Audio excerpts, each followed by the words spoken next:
Welcome back, everybody, to episode 5 here of The Mom Game. I think it's about our 3rd episode in quarantine, Emily, and this is kind of becoming natural. I hope it doesn't last forever, but it's kind of fun doing it from our houses. Another reason why this is really fun is because we can bring in guests super easily. I just sent him a link, and here he is today on The Mom Game, along with Emily Jones and I. We have former Stars goaltender Kari Lehtonen. Kari, hi, welcome. Hi, thank you. Thanks for having me. We're so excited to have you. I've never done a podcast, so this is something new for me. This is your first podcast? Oh, yeah. So, and it's like a video podcast, too. So that's why I was less scared, too. This is a fancy one. And Em, good to see you again. Do you have your drink of choice tonight? Troy, everybody has to show what they're drinking. I'm drinking a glass of wine, Scout and Cellar wine, clean crafted always. How about you, Kari? What you got? No, I just have a little Modelo here.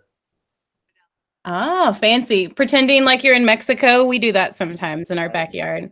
But it's kind of Mexico weather right now, so I thought Modelo was a good choice. It's kind of first warm day. Yes, it is. Today was very hot.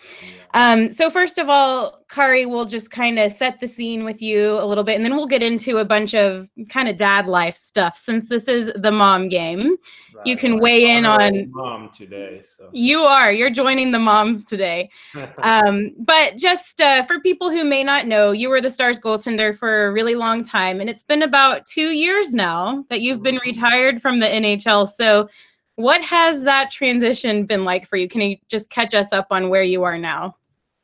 Well, we stayed here in Dallas, and this is home for us. I have 3 kids and lovely wife, and kids are 7, 3, and 2. So it's been just trying to help out here at home, and it's been nice to not travel that much, but and also same time it's been nice to see the kids grow.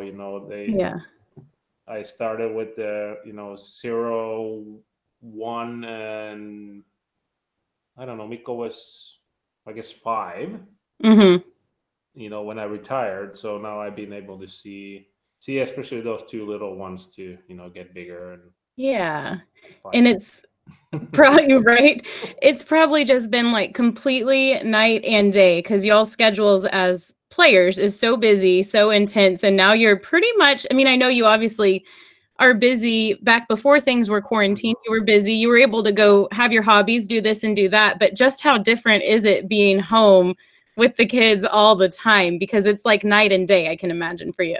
Oh yeah, there's some good times and some rough times that I feel like, it would be nice to be in New York in a fancy restaurant. But overall, it's it's been super fun, and now with this weird times we're living right now, it's I feel like it's been a little bit easier for me because I don't have to worry about the hockey part. Is it hard or what's happening? This is kind of that way it's been easier for me to just keep staying home and keep trying to find things to do with the kids, and right, of course the going around the town and going to restaurants and things like that's not happening now, but this hasn't changed too much my life. So I feel fortunate that I've been kind of preparing for this quarantine for 2 years now. Yeah, you have been. Yeah, it's all good. So in covering professional sports now for 15 years, I've always said that the real MVPs are the wives at home that are managing the household, the kids, all that kind of stuff, because the seasons that you guys have are so long, they're so grueling. Even in the off season, you're still so busy. Women put in is really immeasurable. So when you first retired, what was the biggest eye-opening thing for you as far as, what your wife was doing at home and kind of the real life situations that she takes on a daily basis? Well, that's the big thing. Like I thought she has the easiest job in the world and I have the hardest one. But yeah, stopping pucks isn't easy. Yeah, we'll give you that. Yeah. So, but now in these 2 years, kind of being at home and helping out with her, I've realized that what she has done has been so much, and I appreciate that for sure. And you know, still when I was playing, hockey was still so important and coming really close to being first. Everything I was thinking about was hockey, and so it's been real eye opener to be home and see what kind of all things she needs to do and get through, and especially now with all the kids going to like different schools and different activities for the 7-year-olds, and it's just she's organizing it all, and I just drive them where they need to be, and she makes it still easy for me, so that's good. Yeah. And I know, Kari, you guys have a cool story, I think it is, with your second and your third child, Mia and Remy. And this was all kind of going on too at the end of your career. So you were really busy, things were busy at work, and then at home, you guys were going through the situation trying to have a second. Can you tell us a little bit about that and why you now have a 2-year-old and a 3-year-old and then the 7-year-old, because that sure is a handful. I can try to do my best. So we had Mikko, pretty much the normal way after the wedding, and year after the wedding he was born, and then after that we waited a little bit, and then we wanted to have a second baby, and that was just not happening. And she went all kinds of places to find answers, and she was told that it's for her. I don't know all the terms and stuff, so sorry about that. But it's really unlikely that she can have a baby, and so then we kicked around the idea of adopting a baby, and one opportunity came when Mikko was 3-4 years old, and we jumped into that and got Mia in our lives, and and then right after we got her, Abby got pregnant. So then we kind of got two at once, pretty much. So Mia's born. Oh gosh, now I'm in this different situation or tough situation, because I'm born on November 16th, and Mia is November 11th, and Remy is November 19th. So oh my gosh, but they're a year apart. So it's always tough to go to the Walgreens or whatever when I need to tell different kids' birthdays, because they're so close to each other, and people are probably like, "Wait, are they twins? Like, what's going on here?" Well, the thing too. So Mia is a year older, but Mia is smaller than Remy. Because Mia is really tiny, and Remy is this giant butterball. So they look like Remy might be older, or just twins. So it's kind of funny, but. What was that moment like when you found out that Abby was pregnant with baby number 3 right after you had adopted Mia? What was y'all's reaction? Well, we were, super excited, of course, but also worried that, that everything would go well. Yeah. I'm glad that it did, and he's healthy and happy kid. So, but it was a lot of excitement, but also the same time I was playing, so that took so much out of my thinking. So it was probably easier that way for me, but for her, I'm sure it was a roller coaster of feelings, what she felt. Right. I just love that though, and how it all just worked out so perfectly for you guys. Y'all are the most precious little family. Okay, I'm sorry. I know you have some stuff you want to say too. Not to get too terribly deep, but I struggled with infertility too. So I did IVF with my first child, And we had Henry through IVF. And then same thing, he told me I had a less than 10% chance of having a baby on my own. And then we did IVF with Henry and it worked. And then I was just getting ready to go back. And then we came up pregnant with Hattie just on our own. Yeah. So, but I remember that time when I couldn't get pregnant. And if you want kids as a woman, you feel like that's your it's easy. And you feel like, why am I not capable of this? This is the most basic womanly thing. So, and my husband was so supportive. What was it like for you to kind of see her go through that, because you start to kind of doubt yourself and question yourself, like, what am I, what did I do wrong? Or what's happening here? So what was it like for you as the husband to try to kind of help your wife work through that, and to come to the place that you guys ultimately ended up? It was more trying to just support her and, look into the future. And I feel like I kept telling her, like, that's just, maybe, 5 years from now, you look back and, everything has changed. And, I just tried to keep her positive. And I know it was very hard for her, but I tried to, tell that, it will all work out. Yeah. It will all go the way it will, but I'm sure there is a happy ending at the end, and I'm glad that it worked out. Yeah, because Abby's from a huge family, right? Like she's from a huge family and always wanted that. So she's always, been around a lot of kids, and wants that for us too. So it's. I first started trying to get pregnant, knew that. So we'll see what happens. In the future, but we've been just so busy with those two little ones being so close and so crazy. So yeah, we've been here waiting a little bit. How this all works out.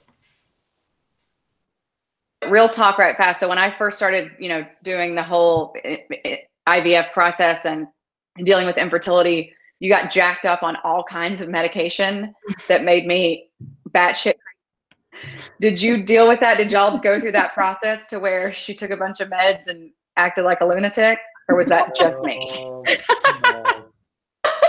Or are you just too nice to say anything? No, I'm not. Like, I've forgotten all about this, but yeah, there was moments when, things were interesting. But yeah. Such a good husband, Kari. Things were interesting. I know. He's the best. So, Kari, in the last 2 years, what has, aside from the kids who obviously keep you really busy, what are some things that you've become interested in, maybe some hobbies, or what do you see yourself maybe doing in the future? Because I have to tell you a quick story, Emily. Kari and I were at a wedding together not too long ago, and he told me, this was like right when the mother of, the mother of the groom was like giving a speech, and things got really quiet, and he said something about how he wants to be a Kari painter because he's building fences, a Kari painter. And I lost it like in the middle of this quiet moment, and I'm dying laughing because we had been having conversations about what he wanted to do. But I know that interests you, and we were just kind of talking about those types of things. So what have your hobbies been, and what have you been doing to kind of escape, when you want to get out and about or put your mind to focus on something else? Probably the biggest interest for me is cars, and I, have a couple cars that I kind of do a little work on in my garage, and that's my kind of safe place. I go there alone and tinker with them, and other than that, yeah, the Kari pantry or whatever it's called. So I've been doing some woodwork too, but I'm still not very good at it. So, but there's many things I want to get going more and more, especially when the kids, the two little ones, kind of get little older, so you don't have to be watching them all the time, and they're gonna be at school for most of the day. Then then I'm ready to tackle some new things. And now here's staying at really staying at home last 3-4 weeks. I've been starting to smoke some meats and things on my green eggs, so that's been fun. Yeah, what's your favorite thing to smoke on the green egg? Well, probably one that I do the best is salmon, but now I've learned do ribs pretty good, so I like those. I've been trying to do briskets and I can't figure them out. Okay. They're trying. Tough. I keep trying.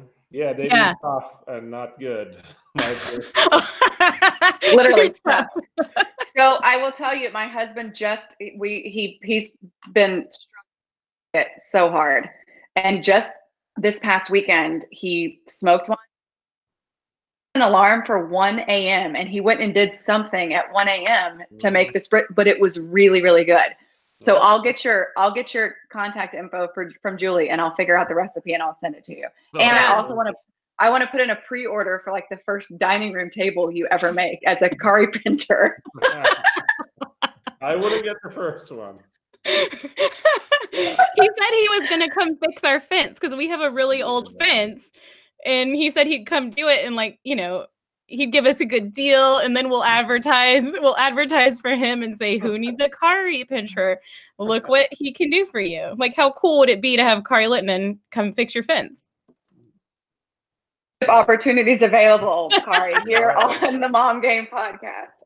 Okay, one more question before we let you go. So everyone seems to be like watching shows they would have never watched, or binge watching things, reading books. I'm not doing much reading, but is there any particular show that you've taken in, what's it called? Tiger, Lion, King? What's it called? King. Tiger King. That's the only one that I kind of got into and watched it. Like, it's tough because you play with the kids all day and then they go to bed at 8 or 9 and you're done. Yeah. But there was one day that I jumped on the Tiger King, and then at 3:30 in the morning I was done with it and hating my next day. Because did not get too much sleep, but it was good. I certainly don't have I think the people who don't have kids, or they have different problems with this staying at home, but they can watch as much shows, I guess, as they want. But none of us are really getting to do that. I haven't found that much time to do that yet, so we'll see when. When they move out of your house, maybe. What's that? I said when they move out of your house, it's not ever going to get better for us, is it? No, but the thing is, when the school starts again and things like that, then I have my time to take a nap, so I can watch all night. Yeah. Shows, so. Have you been holding on to your hockey nap? I know my husband holds on to his hockey season nap even when it's not the season. And you let that happen? I don't have a choice. He just goes to sleep. Well, yeah, or you can have cranky Kelly. Yeah. No, here and there, yes, it still feels pretty good to do. Yeah. That was such a big part of just the preparation for the games and things like that. But no, I don't think I've napped in a long, long time. Yeah. Goes out the window when you have the kids. Sounds like you've been super hands-on with everything, and that's awesome. I'm sure Abby loves having you home to help with all of it. I think that's the funny thing. I think I wasn't home enough before, and now it's a little bit too much. So we need to find some sort of balance. Yeah. Maybe a year or so from now, I definitely want to get back to the hockey stuff too, as do the coaching or scouting or something. So yeah, that's something I'm interested in, looking forward to do. Well, good. That'd be awesome. Hopefully we get hockey as a sport back sometime soon, and then we can go from there. Okay. I think you'd be great at that. Well, Em, unless you have anything else, we could probably let Kari go. table designs and send them over to you along with the brisket recipe, Kari. You're sweet to join us. Thank you. We appreciate it. You can come back sometime if you want. I'll be here for like an hour and a half or something. It's nice and easy. Thank you. We'll have you back if you want. That was fun. We'll give you an escape from the children. All right. Thank you so much, Kari. Good to see you. Bye. Bye. So fun to have Kari Lehtonen on the show. We appreciate him joining us, taking time out of his busy dadding so hard schedule. And a quick reminder that today's episode is brought to you by Cowden Cosmetic Dentistry. And while elective dental procedures are prohibited at this time, Dr. Anna Cowden and her staff want you to know that they are equipped and ready to handle any dental emergency that you might have. Any emergency procedure you may need will be done with your safety and the safety of the staff as the primary concern. If you need help determining what's an elective procedure or emergency procedure, call Cowden Cosmetic Dentistry today at 972-380-6223, or you can email them at info@cowdencosmeticdentistry.com. And that's Cowden, COWDIN. And a quick note, before the shit hit the fan, I had my teeth whitened. the Zoom whitening, which was super cool because I used to do those trays. And this took like an hour. And I feel like my teeth headed into Corona quarantine. Well, perfect. 2020 with looking pretty white. And so you just laid there for an hour. I did. I listened to some podcasts, listened to straight mom game podcasts. I'm just kidding. I listened to myself talk. There's nothing worse. Have you ever listened to one of our podcasts? Yes, I do. You and have? I do. Oh. Yeah, I like to hear how it plays out and what people are hearing. And I'll sit there and listen, and I won't even notice. And I've had like 4 glasses of wine because I'm all like anxious about it. Okay, well, tell me all about myself. it. Because about 5 years into probably about 10 years into my television career, I was like, when consultants would come in and, you'd have to sit there and watch yourself with the consultant and like break down tape, like you're in a quarterback meeting. It's like, it was awful. Right. And so after I got to a certain point, we stopped having consultants or whatever. And I hate the sound of my voice. I hate the way I look on television. Not quite sure why I chose this profession at all, but I have not listened to our podcast. So you let me know if I need to do anything to improve. Okay. So, yeah. I'll watch your tape. I'll watch your tape and let you know. Yes. And thank you to Cowden Cosmetic Dentistry for making my teeth white. And I will say, since I brush my teeth all the time, even my copious amounts of red wine, good job, have not had an effect on my bright, shiny smile. So yes. That's impressive. Yeah. I know. I can't wait for them because I told him, Adam, and his wife, Anna, I got veneers like a long time ago when I was, I guess, in high school. And I've been looking for someone in Dallas to help me because you have to have those things monitored. So as soon as I can, it's not an emergency. As soon as I can, I'm going to go in and see him too. And then I can have some fun stories to tell. But we're so thankful for having them be a part of this podcast with us. For sure. For sure. Okay. So speaking of non-essential procedures at this time. So where are we on like hair, eyebrows? Like there's shit's starting to get real over here with what's going to happen if this continues much longer. I don't know what your day has been like, but if you had to get dressed up for anything, but I didn't. And so I'm getting ready for this. And of course I planned to take a shower and like do my hair. That didn't happen. But I was like, I'm going to put on some earrings and like a cute shirt. And then I saw you and I'm like, Emily did the same thing. Yeah. I thought so too. So it's so funny. The earrings. Do the earrings help? I did. They just make me feel so, I don't know, whatever. No, I did it. I did it too. Oh, I see. Like they're covering up the whatever. But so today I did like a big like deviation. Instead of wearing yoga pants, I put on a tennis skirt. So I was like, oh, fancy. Somebody's wearing a tennis skirt instead of yoga pants. But so funny. So my kid, you asked like how the day was. And so we were eating dinner earlier. And so just so everyone knows, we're taping at 6:00. So it's not like, it's not like it's 2. Boozing it up at 2.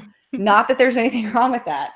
But so my son was like, what's all that stuff in your room? And I was like, I'm setting up for the Mom Game podcast. And he was like, what are all those stools for? And I was like, well, one's for the computer and one's for the microphone. And he's like, what's the other one for? And I was like, it's for the giant glass of wine that I'm about to pour. It's my so wine like pulling stool. the curtain back. There's my microphone. There's my chair, and there's my stool specifically for my giant glass of wine. That's beautiful. So you have a wine stool. Everyone should have one. It's day by day over here, day by day. Yep, okay, same. so one thing I wanted to get into. So I feel like everybody's talking about the Tiger King. The Tiger, was that right? Okay, I've watched like 3 episodes. I'm Tiger like, King. I'm not that into it. I almost felt peer pressured into watching it because everyone was talking about it. And then I feel like I listened to so many people talk about it that I'm like, why am I even doing this? Like, I feel like I've already watched it all because I know all the plot lines, whatever. So I'm like, I'm going to go into the second most talked about series during Coronatine or whatever we're calling it. And that is Love is Blind. And I got hooked immediately. Same. And yes. So I woke up one morning at 3:45. My husband's a mortgage banker. He's still working like crazy. And so he got up one day and like, I think it was like a Saturday, and was like, I'm going to the office at 3:45. I was like, are you on track? So I'm like, well, I'm going back to sleep. And then I couldn't go back to sleep. And so I thought, well, this is the perfect time to start Love is Blind. So like at 4 a.m, I start Love is Blind. And no interruptions from the kids? No, because it's perfect timing. It's kind of beautiful. So I turn it on and like in the beginning, I'm like, this is so cheesy. This is so weird. They're in pods, whatever. And then it was like day 5 and some dude proposes to a girl. And I was like, holy shit, what is happening here? And was that Cameron? I think that was Cameron. That was the Cameron. The interracial couple. Yes. Lauren. He's a scientist. Yes. And she's smoking hot, has the cutest little body I've ever seen in my life. Like, she's adorable. And they were so cute, but I was like, how is this ever going to last? Right. And so you go through this whole series and you've got, batshit crazy people and you've got whatever, but the whole thing is they're behind this, masked or, fogged up panel, but they can still hear each other. And there's cameras watching everything they're doing and saying. And it made me so uncomfortable, but I could not stop watching. And I wanted to see to the end. So I didn't finish until last night. And to see that that was taped like a year ago. Did you watch the reunion last night? Yes. That's what tripped me out the most. I'm like, we're not a month out of this. You've got people who now have been married for over a year. I'm like, holy Nikes. That's crazy. Yeah. Well, I got hooked around the same time. Like the first 2 episodes or so, I was like, this is so stupid. But I kept hearing that so many people were so into it. So I was like, it has to get better. And then what's so cool about it, I think, and that makes it different from The Bachelor, which is my other guilty pleasure. Like I've watched every season of The Bachelor and I love it. But seriously, so I was in on Bachelor early and then I was like, it's too ridiculous for me. Like the last ones I watched were Catherine Giudice. How do you say her last name? Yeah. Catherine and Sean. Yeah. Yeah. And Sean Lowe, who I think are absolutely precious. Yes. And they live here in Dallas. Yeah. And I think Sean's a Ranger fan. He's he's a P1. So I mean, he's a super good dude. She's absolutely adorable. But you know what the thing is about The Bachelor, and we're getting sidetracked, but when it works out is when the women are the ones in charge. Right. Because they're not effing around. They want a husband and they want a husband now. They're not there to get famous or whatever.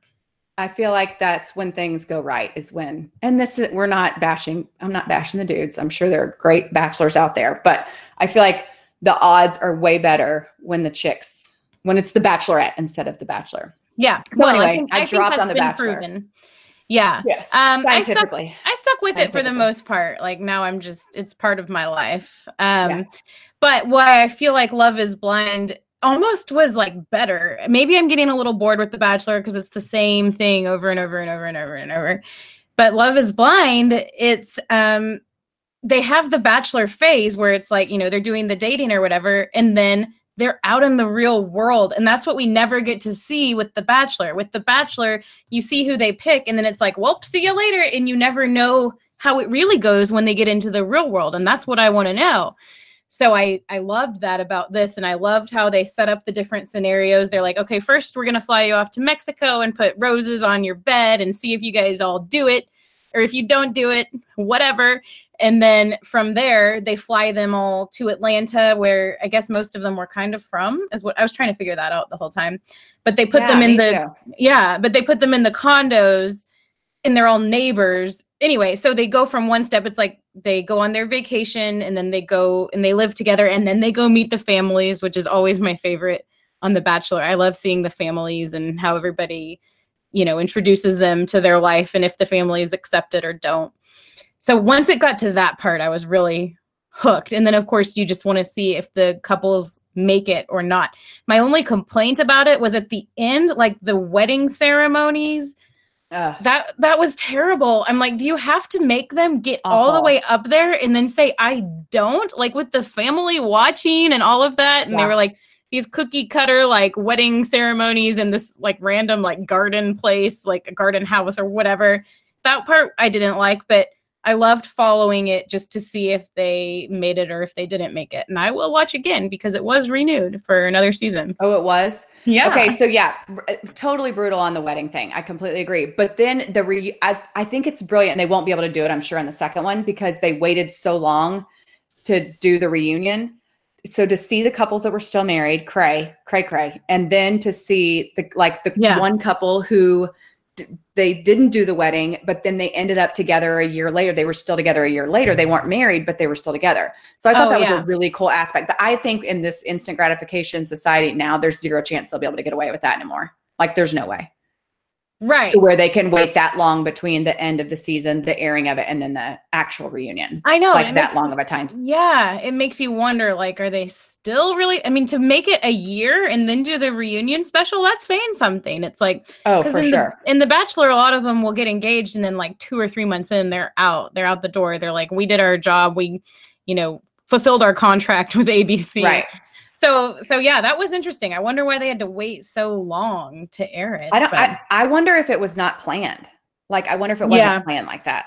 Right. Okay. So we're going to have to wrap things up here. So so Love is Blind. The Mom Game is on board with Love is Blind. So for people seeking COVID-19 quarantine suggestions of what we can offer, what we're watching besides the norm, which is like the one everyone's talking about, which is that, what is it called? Tiger King. Tiger King, but it's over now. So people Tiger King, I feel like we're for something. We're on the yes. So Tiger King's done. So we've got Love is Blind. I'm going to give my suggestions that are my guilty pleasures. Okay, I need some.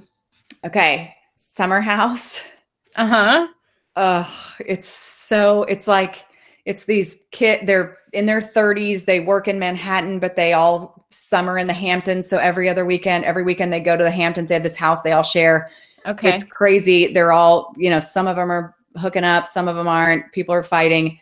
It's truly mindless TV. I mean, think Vanderpump Rules, Real Housewives. So I'm a Real Housewives, Vanderpump Rules, Summer House. Those are mine. Real Housewives, if you want to get specific, Beverly Hills, kind of out on Atlanta, out on New Jersey, out on New York, out on Dallas. Yeah. So Beverly Hills, Orange County. Okay. So I don't watch any of those.